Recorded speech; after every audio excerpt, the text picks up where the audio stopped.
it is about time that Ninjago City finally joins the Lego Room and the Lego City. Hello everybody and welcome back to the channel. Last time I worked on the Lego City, got most of the lighting kits repaired and everything cleaned up for the most part, and God forbid that the Tudor house's little strip lights there stay on, but we're gonna have to just tape those down at some point.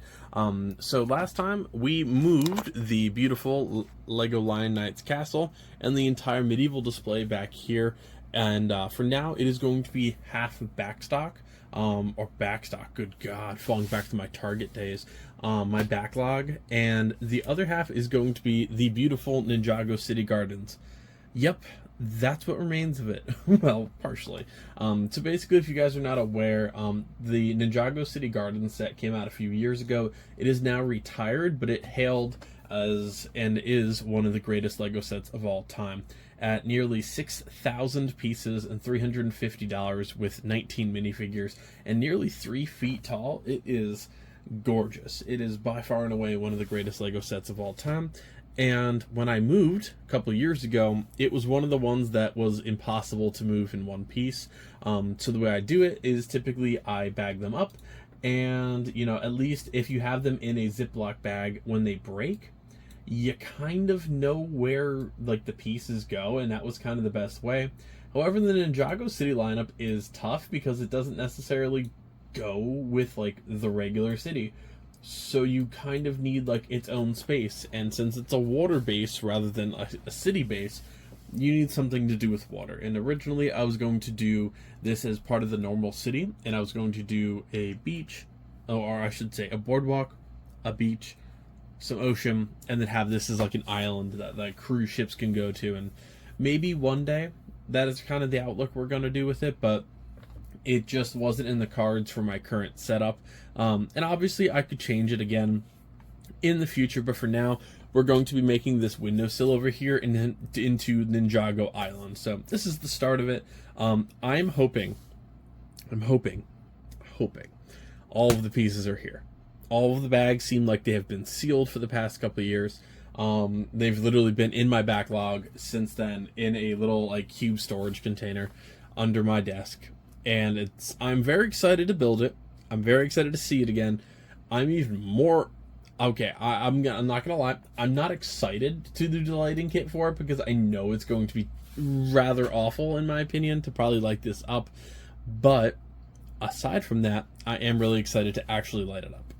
Other than the frustration that it will cause me, I think it's going to look awesome. The Ninjago City Workshop is also coming out. I guess I should have looked at the price of that because I honestly am not sure. So the newest one is about to come out in the next couple days as of recording this. By the time you guys will be seeing this, it is already out. Last year we had the Ninjago City Markets. It's like the Ninjago Workshops, I think, is the newest one. Let me take a quick peek. Yeah, the Ninjago City Workshops are the new, is the new one. It's the smallest one so far. You know, $250 and only 3,244 pieces, 10 minifigures. So it's definitely like, it is essentially half of this for $100 less, which I don't think is too bad. Honestly, bang for your buck with Lego sets anymore. If you're going big and you want the biggest and baddest sets out there, Ninjago City are definitely the ones. They also hold their value and skyrocket the minute they're retired. So it is insane.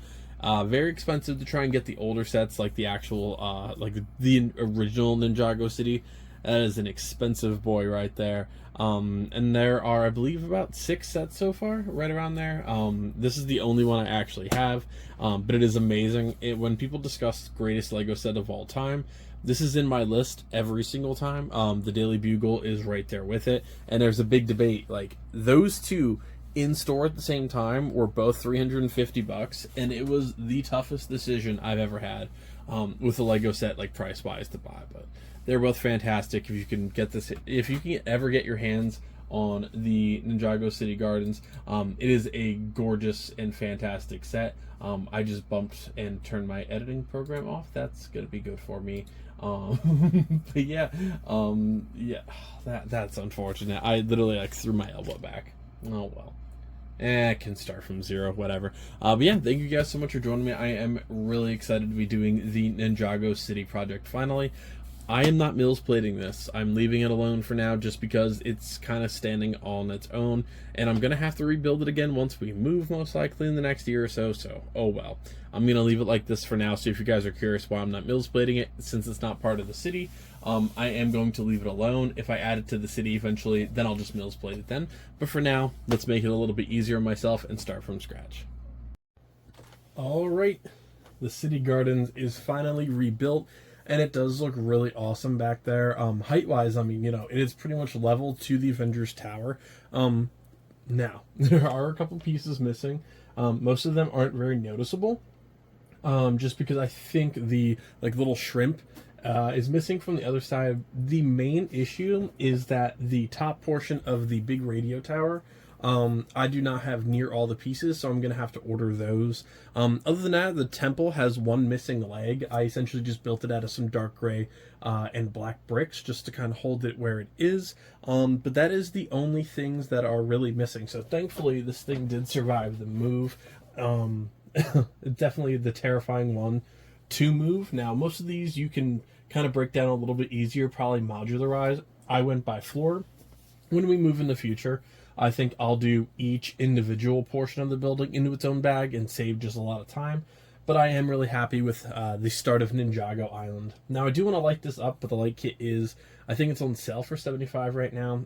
But definitely, when you light up, something this big, it is expensive. So, and that is through Brixmax as well. Light My Bricks, I'm not sure if they still have the City Gardens since this is a retired set, but I would have to look and see what the price would be there. But there are definitely still some options out there. Worst case scenario, I know I've bought old light kits off of eBay that are still sealed.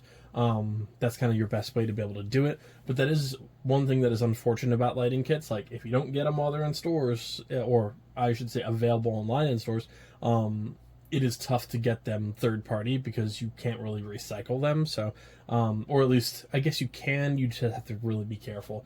I've never bought a used light kit. I don't know what the market is for that, but don't want to ramble on too much about it. I am really excited for this. Again, I'm not sure if I'm going to be picking up the new Ninjago City Workshop.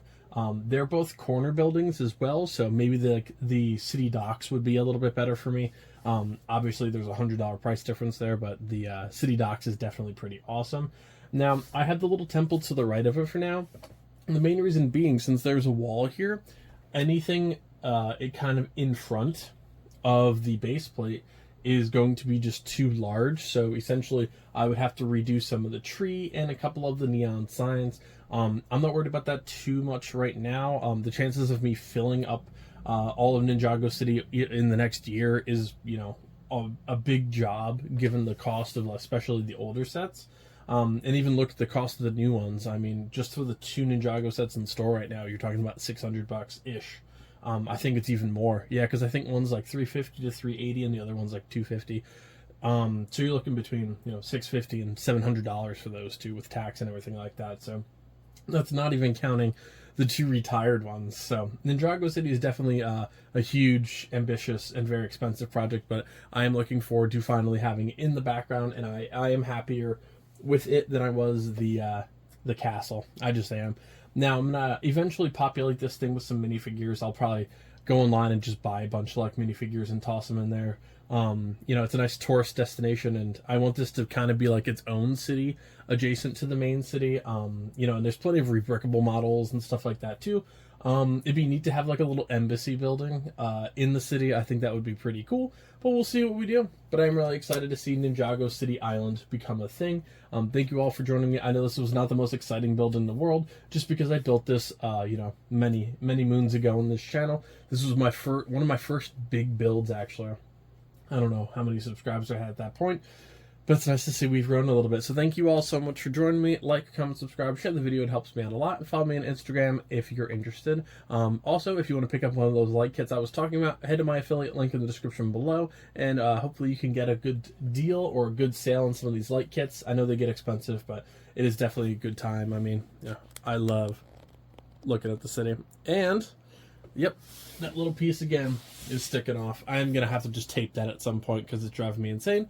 But I will see you guys next time. Happy building, everybody.